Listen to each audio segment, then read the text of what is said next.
from the University of North Carolina School of Journalism and Mass Communication, covering the full range of Tar Heel athletics. This is Sports Extra. The very first year of Sports Extra is in the books, and as it will become our custom, we'll take a look back at some of our best stories from the spring. We've covered everything about Tar Heel sports, from the most gruesome injury on a basketball court to tryouts to be Ramses.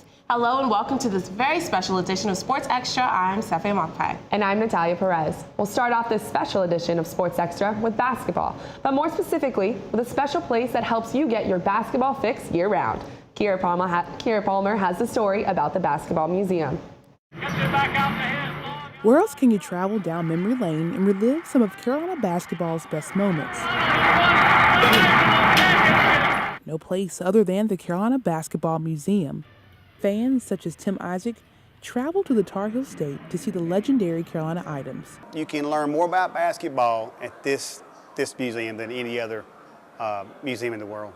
Probably most importantly for our fans, it's a place they can come and relive the great moments of basketball that they remember from their childhood. Remembering special moments during games and championships and former players, that kind of things. When the fans visit the museum, they first see a short feature that encapsulates what Carolina basketball means. You go into the rest of the museum and you've got Coach Smith's locker case that has all of Tyler Hansbrough's trophies and former jerseys. A real highlight for many visitors is a letter to Michael Jordan. The most popular item we have in the museum showcases a letter from Coach K over at Duke. It reflects his disappointment that he was not going to Duke and was instead coming to Carolina. From MJ's famous rejection of Duke to titles and trophies galore, there's one highly requested piece of Carolina history you won't see. We did win the Carrier Classic against Michigan State. The trophy for that is in the basketball offices, so we don't have that trophy. Despite that minor disappointment, Isaacs had a common reaction. This is the mecca of college basketball right here. Reporting from the heart of Carolina basketball's past and future, in Chapel Hill, I'm Kiara Palmer. What won't you see in the Basketball Museum? The worst injury ever on a basketball court. That's because it happened earlier this season to Louisville Cardinals sophomore Kevin Ware. Is it possible for Ware and players with a similar injury to fully recover and get back on the basketball court? Julian Caldwell found out the answer to that question. The fall that broke sophomore Louisville guard Kevin Ware's leg was so bad, we won't show it to you. All you have to see is teammates' reactions on the court, tears and all. But how bad is it? Oh, he'll definitely be able to come back. He wasn't back for the Cardinals' national championship win, but athletic trainer Megan Fulton predicts in about a year he should be back on the hardwood. He'll have a long road of rehab and some hard times ahead, but he'll definitely be able to come back and probably play basketball at the same high level, if not higher, than he before the injury happened. During surgery, a metal rod like this one was inserted into Ware's leg after resetting the bone. Fulton says massaging to keep down swelling will likely follow the surgery. Then it's on to rehab exercises to gain back agility and mobility. It's a process, but one Fulton says is successful for this type of injury. When you break something, as he did, as horrific as it was, once it heals, your bone heals and you tend to be just fine in the long run. But sports psychologist Dr. Elizabeth Hedgepeth says the long run is the most trouble for recovering athletes. That's after teammates and other supporters pass the initial reaction to rally around the injured athlete. They're not going to be gathering around him like they do. It's like any other tragedy. People come for a while and then they get on with their life. Hedgepeth and Fulton both agree that maintaining confidence is the biggest challenge. It's going to take time, and he won't know that he's going to be able to get through it until he gets through it. And chances are he'll get through it before his college basketball career is over. In Chapel Hill, I'm Julian Caldwell. Ware was able to travel with his team to Atlanta for the Final Four, but he couldn't fulfill his dream of winning a national championship. One person who did make his dreams come true is the Tar Heel play-by-play guy, Jones Angell. Ryan O'Rourke introduced us to the man behind the microphone.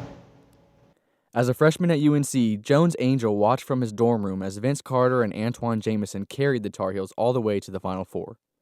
12 years later, he had a courtside seat alongside broadcast partner Woody Durham for the Heels' 2009 championship run. It's tough being courtside when Carolina wins the national championship. I mean, that was a special memory, and just a great team and a great season, and that was a lot of fun to be there. Angel's broadcasting career began here at Fetzer Field, where he did play-by-play announcing for the UNC women's soccer team. He also worked as a color analyst for the women's basketball team and men's baseball team before officially being named the voice of Tar Heel baseball in 2003. Just 2 years later, Angel joined Durham for Tar Heel basketball and football broadcasts. And it was very valuable for me also to be able to be there with Woody, to work next to Woody. Obviously, I had been here for a while, and so he and I knew each other well and had done things, but to get to see him during a broadcast and to get to see the kind of things that he would chart during a game and to see his level of preparation really helped me. From the College World Series to the Final Four, Angel has broadcast many historic moments for UNC athletics, but there's one recent play that he says he'll never forget. Bernard fields it at the 26, heading to the far side. Gio at the 35. Gio, he's at the 50. No, he's not. Yes, he is. Gio, he's going to take it for a touchdown. Are you kidding me?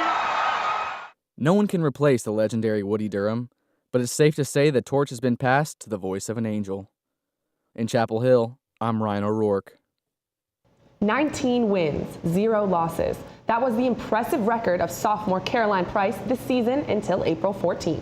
She was the only undefeated Tar Heel on the women's tennis team until she lost a match against Florida State. Teal Manval met her earlier this spring. Even though she finished with the best record on the team in singles matches her first year, Caroline Price was an unsteady player and Coach Brian Kolbas expected more. Last year she struggled a little bit, okay, and I thought that she was capable of having a better freshman year. So I think she had a kind of a sense of urgency to kind of, take her freshman year and learn from it and get a lot better. And she did. Caroline is undefeated in singles matches this season, and she's lost only one set. This impressive streak has her ranked 33rd in the nation, a position that could open the doors to the NCAA tournament. That would be unusual given her ranking on the Carolina team. Normally, the 4 or 5 player on the team does not get into the tournament individually at the end of the year. So my goal is to continue to win all my matches to give me the opportunity to get into that tournament, and then I want to win it. And according to Coach Brian Kolbas, she has the potential to make it to the tournament. I think she can. I mean, if she stays focused and takes it one match at a time, I think she's done a really good job. She's had a lot of good wins this year, so I think she's definitely in a good position to accomplish that goal. Caroline is only a sophomore, but she's ready to take on more responsibilities. Coach already said this year that he wanted me to step up, be a leader, so I've been really trying on the court, but next year I feel like I can be a leader on and off the court a lot more. If she keeps winning all her singles matches, it might be hard to improve her leadership on the court. But if we believe what we see here, she might need to get a little bit better at cheering. In Chapel Hill, I'm Theo Manval. Price finished the season with 20 wins and 2 losses. One of her teammates, Laura McHale, learned to play with her best friend, her younger sister. Marilyn Payne has the story. Senior Lauren McHale started playing tennis and competing against younger sister Christina when she was 6 years old, but foot injuries in Lauren's high school career pointed her in the collegiate direction as her sister began USTA training. The young sisters were competitive, but since then, familial support has replaced fierce competition. So now that we've gone our different paths, we are definitely very friendly when it comes to playing with each other, just back and forth, because we're not competing against each other anymore. Playing in different tennis spheres allowed the sisters to eliminate sibling rivalry and also showed the downside to professional play. In the pros, you're playing for yourself and nobody else. And it's really hard. I know my sister, she doesn't have many friends on the tour because everyone's out for themselves. They don't care how anyone else is doing. For the older sister, being a Tar Heel brought more than the chance to continue her tennis career. It's also allowed her to have the team environment that helps make tennis what it is to her. we're always cheering for each other, and if you're down, you know that you're not just playing for yourself, you're playing for your team in North Carolina. Between having that team support on the court, having it off the court as she struggled through injuries in her college career, and the degree that she'll graduate with in May, Lauren says the decision to be a college tennis player instead of a professional one has left her with zero regrets.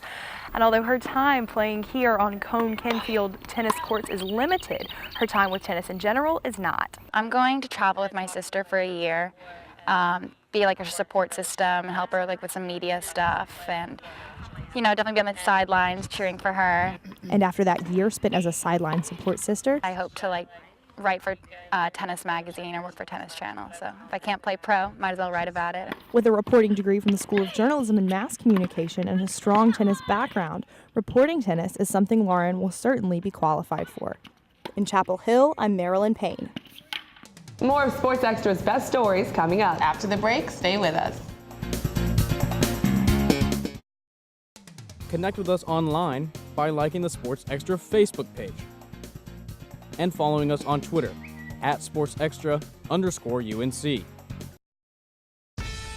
Now it's time for This Week in Bad Stats. Bad stats? Horrible stats. Here goes. 132. That's how many batters struck out 4 times in one game last season. Wow, very good. Here's a tough one, though. 3 and 4. No idea. That's how many kids witness bullying. 3 out of 4.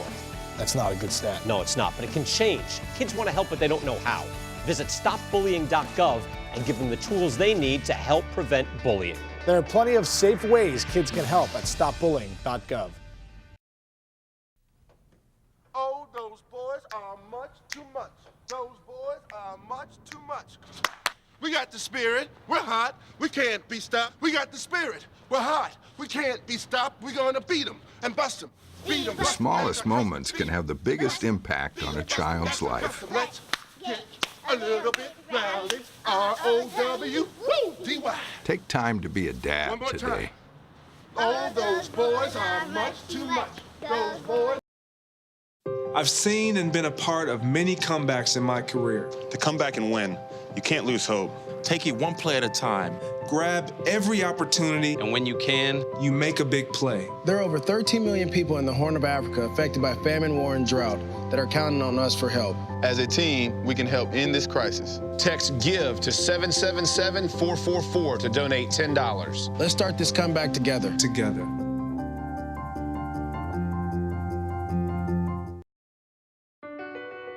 My life is full of statistics. Thing is, I could have dropped out of school and become one myself, but I didn't because I had people that believed in me. Here's another statistic. 7,000 students drop out every school day. That's 1 every 26 seconds. It's time that students know that we believe in them. Inspire a student and share your message of support at boostup.org.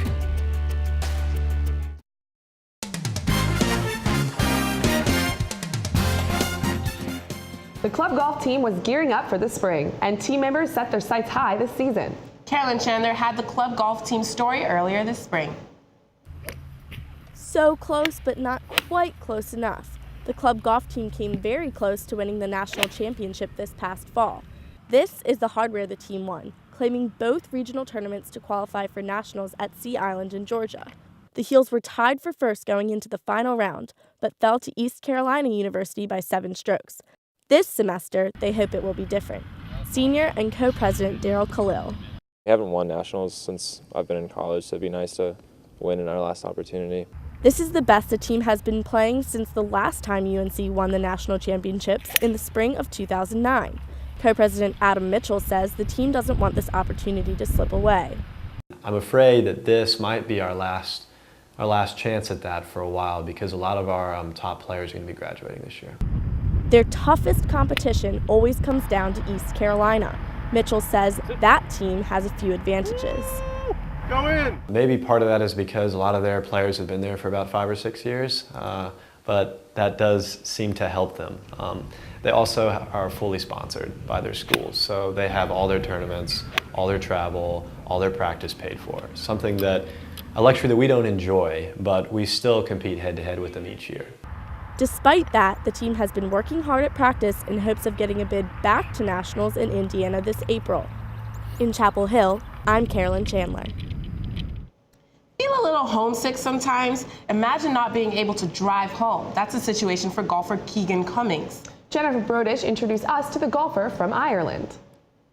The UNC golf team has only one freshman this year, and Keegan Cummings is giving all the returning players a run for their money. I told him when he came in that we were returning 5 starters from last year's ACC team, and I wanted him to either push those guys to get better or push them out of the way. And so he's done both.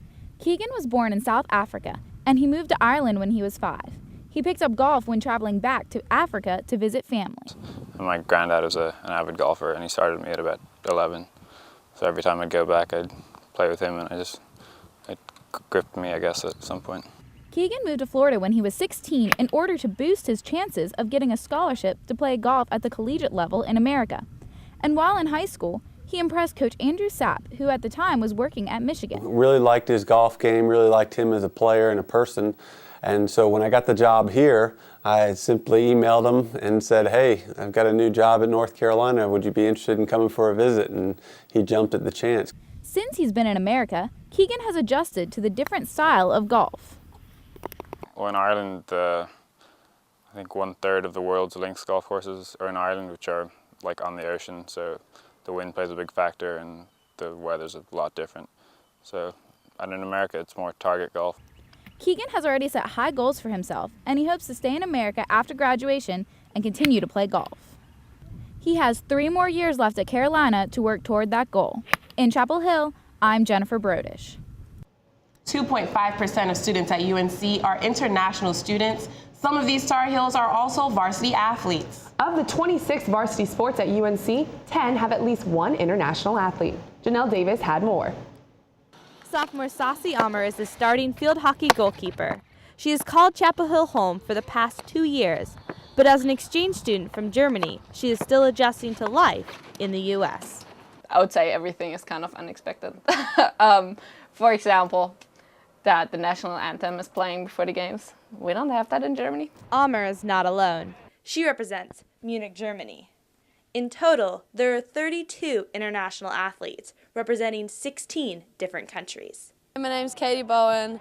I'm from Auckland, New Zealand, and I play on the women's soccer team. My name's Chad Tutton. I play on the men's lacrosse team here at the University of North Carolina, and I'm from Ontario, Canada. I'm Samantha Travers. I'm from Zimbabwe, and I'm on the field hockey team. The Director of International Students and Scholar Services, Elizabeth Barnum, says it's challenging for international students to adapt to a different culture. You almost have to become an amateur cultural anthropologist. And what does an anthropologist do? Observe, participate, ask questions. Coach Shelton believes international students are key to the team's success. It's the basic fundamental skills that are established at an early age that make the international players a little more advanced than a lot of our American kids. Amr misses her friends and family in Germany, and she also craves my mom's food. Everything my mom cooks is great, so excited to go home and just eat. German sausages, beer, and chocolate. Even more to share with her teammates in the States. In Chapel Hill, I'm Chanel Davis. Anytime Carolina plays the Blue Devils, it means something. The field hockey team had a heated scrimmage against Duke earlier this spring. For one player, the rivalry plays a bigger role off the field than on it. Brenna Sukir explained that earlier in the semester. UNC sophomore Lauren Sheely is the first ever Division I athlete to receive the Robertson Scholarship, a merit-based full ride with a focus on leadership available to both UNC and Duke students. Sheely's ability to balance academics and athletics is impressive in itself, and now she's also juggling life at 2 schools thanks to a component of the scholarship called the Semester Switch. What basically happens is the UNC scholars go over to Duke and the Duke scholars go over to UNC, and we just kind of spend a semester immersing ourselves in another culture, taking classes at a different campus and living on that campus as well. Scholars participate in the Switch during the spring semester of their sophomore year. They're encouraged to spend the majority of their time at their sister school and use the Robertson Express bus to commute between the 2 campuses. Keeping up with commitments at 2 schools is challenging for all scholars, and on top of that, Sheely has team practices, trainings, and games thrown into the mix. It's been pretty crazy as an athlete. I've been back and forth almost daily between the 2 campuses. Despite the hectic schedule, Associate Head Coach Grant Fulton says the switch has been nothing but beneficial for Sheely. Her being at Duke, I think, is a wonderful opportunity for her. It's a great mix of cultures. She's learning a lot by being there, and she's a great example for UNC. But after spending so much time in Blue Devil territory, does Sheely still consider herself a Tar Heel born and bred? Oh, 100%. I would never cheer for Duke. 1, 2, 3, Heels! So even though Sheely's wearing 2 shades of blue this semester, we all know which one she looks better in. In Chapel Hill and Durham, I'm Brenna Sukir. Stick around for more of this very special edition of Sports Extra. More of our best stories after the break. Thank you for calling your GED Pep Talk Center. All right, now are you ready for your GED Pep Talk? Being nervous is okay. It just shows that you're serious about getting your diploma. A lot of things are scary. Heck, I'm scared of clowns. No quiero ir. Danny, no lo puedo hacer. DMC, life in your pep talk style. Just keeping it real, Debs, just keeping it real. Whatever motivation you need, we've got a pep talk for you. Get your GED pep talk and find free classes at yourged.org. G-Morning, sunshine. Wakey, wakey. Text me. Are your parents home later? We can hang. LUV, love you. JK. Holla back. Holla back. Holla back. Are you with your friends? That's lame. We're in a huge fight right now. XO. What'd you dream about? Something I did? Are you on your way to the mall? I'm lonely. Nude pics. Send me some. Text me. All right, give me a spot. You know my motto, safety first. They could be dangerous. I think we should call animal control. Animal control? To be safe. Don't worry. Just... I got this. It's a new motto. You don't have to be perfect to be a perfect parent. There are thousands of teens in foster care who don't need perfection. They need you.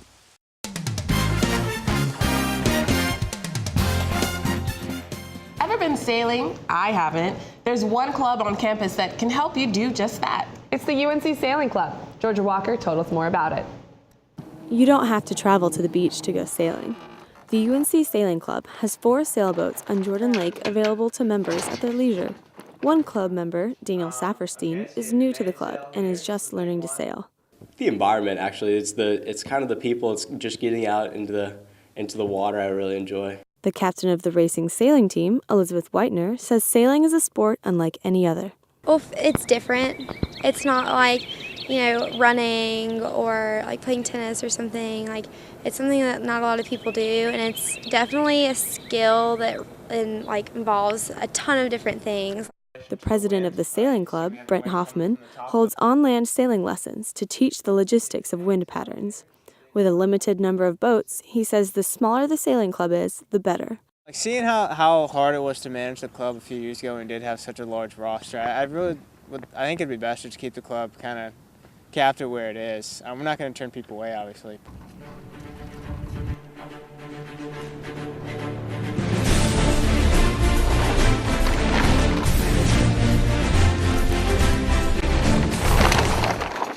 Think you're ready to become a sailor?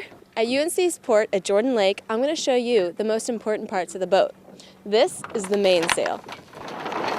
So this bar is the boom. Can you guess why it's called the boom? Yeah, because that's the sound it makes when it hits your head when it's flying across the boat. So this is the tiller, the most important part of the boat, because this is what steers the boat, and it's connected to the rudder. I might not be joining the sailing team anytime soon, but the relaxing view at Jordan Lake is enough to attract sailors of all levels. From Jordan Lake, I'm Georgia Walker. Wish you knew what you were doing before you graduated? Well, that was the case for Zoya Johnson last year. It wasn't long before this former Tar Heel athlete made her mark on the women's gymnastics coach staff. Ali Macion had the story.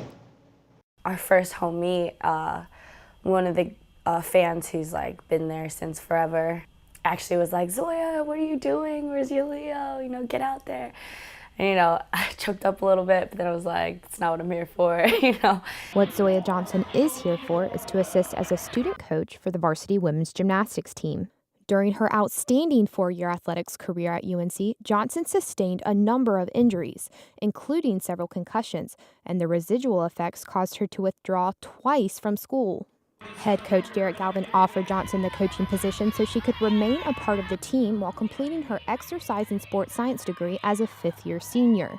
Johnson said she always knew she wanted to coach, but never thought such an opportunity would come so soon. I'm so grateful for this opportunity, and especially to think of myself as a coach at such a prestigious university, and to be able to continue being a part of a team that I've fallen in love with. Johnson originally set her sights on joining the famous entertainment company, Cirque du Soleil. Although she's currently waiting for a callback, Johnson says those plans might have changed. Now that I've fallen in love so much with coaching, if I do get the callback, I don't know if I would actually take it. I definitely see myself coaching in the future, and I would love it if it was here with, these girls. In Chapel Hill, I'm Allie Massione. We'll have even more of the best stories of the semester when we return after the break. Don't forget to tune in to our sister shows, Carolina Week at 5 p.m. every Wednesday on Time Warner 24 or Campus Channel 34, and Carolina Connection at 8:30 every Saturday morning on WCHL 97.9 FM. Packers, Vikings, Red State, Blue State. We come from different places. Uptown. But when we live united, we create real lasting change in the education, income, and health of our country. United. Real change won't happen without you. So give, advocate, volunteer, Live United. Sign up at liveunited.org.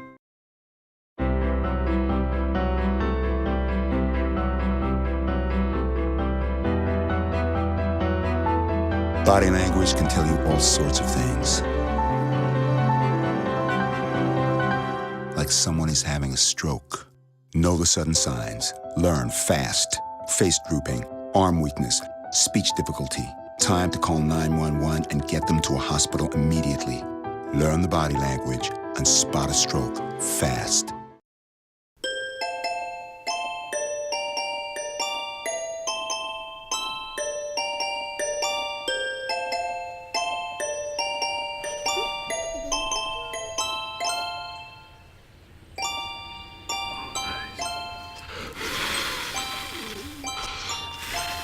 The smallest moments can have the biggest impact on a child's life. Take time to be a dad today. Call or visit fatherhood.gov to learn more.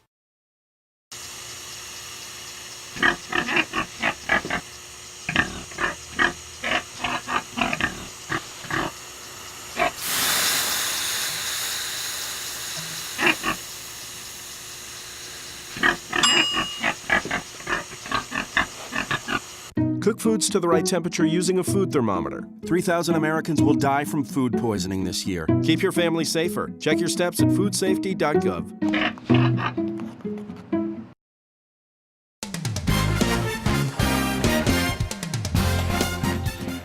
It's tough to get a starting spot on any Tar Heel team, but you might be surprised how hard it is to get a spot on the sidelines. Think you've got what it takes to be Ramesses? Well, you'll have to try out first. Catherine Fitzgerald told us more about that tryout process earlier in the semester. Not every Tar Heel knows it, but there are tryouts to be Ramesses. The tryout process, three-step process. The first step is an interest meeting with gestural work, intertwined with it. The second part of it is a preliminary tryout round in the suit, 30 minutes in the suit. This year, the third step for 5 finalists coincided with spring game. Contestants had to be conscious of the oddities of dressing as a giant ram while maintaining the prestige of our proud mascot. Ramesses has big feet, a big head, limited sight, but he has a big presence. And in line with tradition, once selected, our new Ramesses will keep their real identity a secret. Our 4 current mascots find this is the best way to focus on the spirit of Ramesses, rather than who's under that 5-pound head. Somebody's in that suit, but you still choose for it to be Ramesses and him to be his own being. Between managing the costume and being our university's top ambassador, there's a lot for the new mascot to think about. As our senior Ramesses prepares to leave, he is focusing on passing on a tradition. Continue the legacy is really the biggest thing. you always want a smooth transition. As for the next Ramses, your guess is as good as mine. In Chapel Hill, I'm Catherine Fitzgerald. Looks like a lot of hard work to be that mascot. A lot of hard work, but a lot of fun too. Exactly. That does it for this very special edition of Sports Extra. Thanks for watching, and make sure to tune in next semester. Good night. Good night.